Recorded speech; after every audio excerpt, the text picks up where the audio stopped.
dia a dia da economia. Com Miriam Leitão.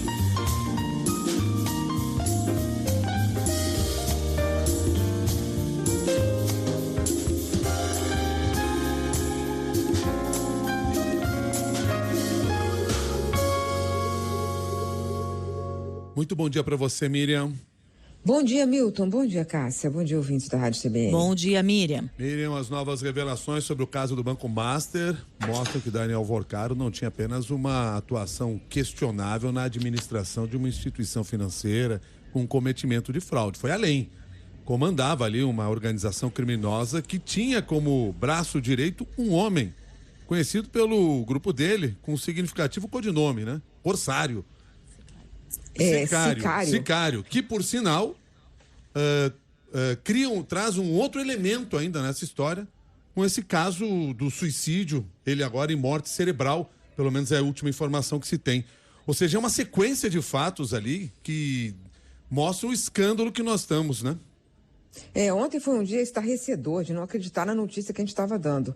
Para você ter uma ideia, eu falei com uma fonte logo cedo, assim que a gente conversou de manhã aqui no Bom Dia, no nosso Jornal da CBN, eu desliguei e falei com uma fonte porque o Lauro Jardim estava dando a notícia de que que se tinha descoberto que ele estava envolvido em atos violentos. Aí a minha fonte confirmou. Eu liguei para uma outra fonte e perguntei se podia me contar detalhes. E essa fonte falou, o capanga chama Sicário. Eu falei, Sicário? Porque eu achei tão óbvio. Um nome, Sicário quer dizer matador de aluguel. Eu falei assim, sério isso que chama Sicário, o capanga? E ele tinha um capanga e chamava Sicário? Eu mesmo não acreditei. Assim, eu fiquei no primeiro momento confusa, né? Eu entrei no Bom Dia Brasil em seguida e dei a informação. Olha, ele era chamado de Sicário, o chefe desse grupo que fazia ações violentas. No final do dia, ele estava ou morto ou em morte cerebral, não se sabia bem. No primeiro momento deu a notícia de que ele estava morto, depois a Polícia Federal disse que ele que não confirmava a morte, depois circulou a informação de que ele estava com morte cerebral. O fato é o seguinte, quer dizer, de qualquer maneira a Polícia Federal precisa explicar, porque estava sob custódia da Polícia Federal. Essa coisa ele se enforcou com uma camiseta. É preciso que a Polícia Federal tire todas as dúvidas sobre o caso da morte do Sicário. O Sicário é uma pessoa, ou era, estamos nessa dúvida, uma pessoa que tinha muito a dizer.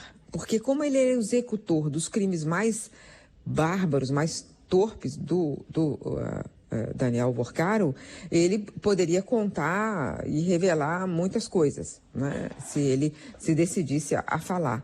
A morte dele tira essa possibilidade de saber um pouco mais do submundo. E não era só o submundo, porque ele também comandava toda a milícia digital que invadiu sistemas difíceis de invadir, como a polícia da própria Polícia Federal, o FBI, Interpol. Como é que ele conseguia isso? Ele tinha muito a informar sobre essas etapas aí de acesso a bancos de dados que são super protegidos. Isso é só um aspecto dessa complicadíssima questão que teve ontem esse desdobramento, um desdobramento tenebroso na data de ontem, Cássia. Não sei que outro aspecto você gostaria que a gente conversasse hoje. Quero chamar a atenção, Miriam, para o fato de haver 2 servidores do Banco Central que estavam naquele grupo de WhatsApp chamado A Turma, em que eles discutiam todas estas manobras, não só do ponto de vista de espionar inimigos, conseguir informações, também ali engendrar ameaças contra pessoas, mas mostrando que havia tentáculos do Daniel Vorcaro também dentro do Banco Central. Eu acho que tinha um grupo, que era esse grupo A Turma, que era o que fazia os crimes bárbaros. Acho que tinha um outro grupo de Zap, e que aí é um absurdo também, do Vorcaro com altos servidores do Banco Central. Falo altos servidores porque o Paulo Souza foi diretor de fiscalização, portanto ele se sentou no Copom e ele votou sobre taxa de juros, tomou decisões importantes, porque ele era diretor. Isso no governo Bolsonaro. Em 2023, ele deixou o cargo, tiraram ele do cargo, foi trocado, né, quando acabou o mandato, e aí mas ele continuou na diretoria de fiscalização, no departamento de supervisão bancária. E nesse departamento de supervisão bancária, ele junto com o outro, o Bellini, Santana, os dois participavam dessa orientação ao Vorcaro. Como é que ele deveria se comunicar com o Banco Central? Como é que ele deveria fazer? Então, ajudavam até no relacionamento com o Banco Central, faziam um assessoramento. Isso é um absurdo. A informação relevante também, que eu soube desde o primeiro momento, é que eles tinham sido afastados por determinação do próprio Banco Central em janeiro, e que já desde janeiro eles não tinham mais acesso ao sistema do Banco Central, nem às instalações do Banco Central. Eles foram afastados pelo Banco Central e o Banco Central forneceu os primeiros indícios que surgiram de algum comportamento inadequado. E aí eles hoje estão sob investigação.